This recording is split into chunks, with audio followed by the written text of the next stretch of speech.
আজ আমি একটা আপনাদেরকে ছোট গল্প শোনাই। শিষ্যের মন্ত্র ঢেঁকি। গুরুদেব শিষ্য বাড়ি এসছেন শিষ্যটি দীক্ষা দিতে। তিনি শিষ্য এবং শিষ্যকে ঢেঁকি মন্ত্র দীক্ষা দিলেন। শিষ্য তার স্বামীকে বলছেন, হ্যাঁ গো, ঢেঁকি মন্ত্র আবার কি? বলো দেখি। স্বামী উত্তর দিলে, হ্যাঁ, এই মন্ত্র। গুরুদেব যা বলেছেন তুমি গুরুদেবের একান্ত বিশ্বাস অনুরাগের সহিত ওই মন্ত্রই জপ করতে থাকো। এইভাবে বহুদিন ঢেঁকি মন্ত্র জপ করতে করতে সত্যিই একদিন ঢেঁকি তার নিকটে এসে হাজির হলো। শিষ্য তো অবাক।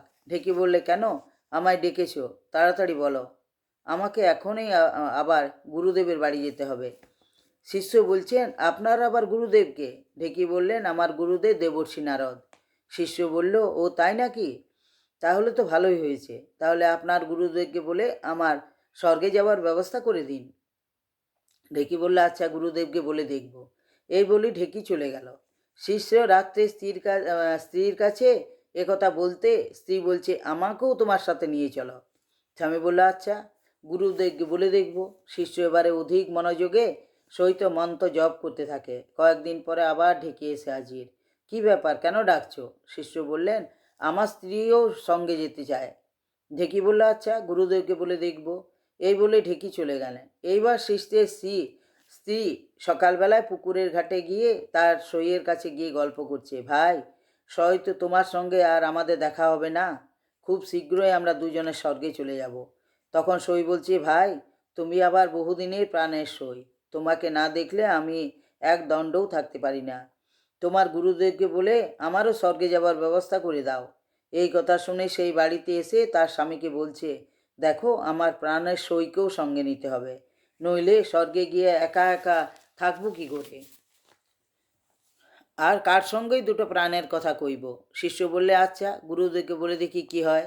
শিষ্য আবার গুরুদেবকে স্মরণ করলেন। গুরুদেব আসতেই শিষ্য বলেন, গুরুদেব, আমার স্ত্রী সকল সইকেও সঙ্গে নিতে হবে। গুরুদেব বলে, আচ্ছা, দেখি কি হয়। আগামী গুরুবারে মাঘী পূর্ণিমা তিথিতে স্বর্গ হতে তোমাদের জন্য কপিলা গাভী আসবে। তোমরা সকলে তার লেজ ধরে স্বর্গে যাবে। যথাসময়ে নির্দিষ্ট দিনে গাভী এলো। তখন শিষ্য, শিষ্যের স্ত্রী ও তার সই সকলে মিলে গাভীর লেজ ধরে স্বর্গে রওনা হলো। সকলে মনের আনন্দ চলেছে। দুই সইয়ে খুব গল্প হচ্ছে। সইটি বলছে, ভাই, সই, আমি তাড়াতাড়ি বাড়ি থেকে চলে এলাম বটে, কিন্তু বাগানে যে বড় বড় বেগুনগুলি হয়েছে সেগুলি তুলবার কথা বলে এলাম না। সই বলছে, ভাই, কত বড় বড় বেগুন হয়েছে? সই তখন হাত দুটি ফাঁক করে যেই দেখাতে গেল এত বড় বেগুন, অমনি গাভীর লেজ থেকে হাত ফসকে ধপাস করে মাটিতে পড়ে গেল। হে ভক্তগণ, সাধন ভজন ছাড়া কেউ কোনোদিন তার নিকট পৌঁছতে পারে না। শিষ্যার সই কোনো দিনও দীক্ষা নেয়নি, কোনো দিনও সাধন ভজন করেনি, তাই তার পতন অনিবার্য। তাই বলি, হে ভক্তগণ, নিয়মিত ভজন করে যাও। প্রত্যহ 3 বার স্মরণ নিতে ভুলবেন না। আর জপ যত পারেন বাড়িয়ে যান।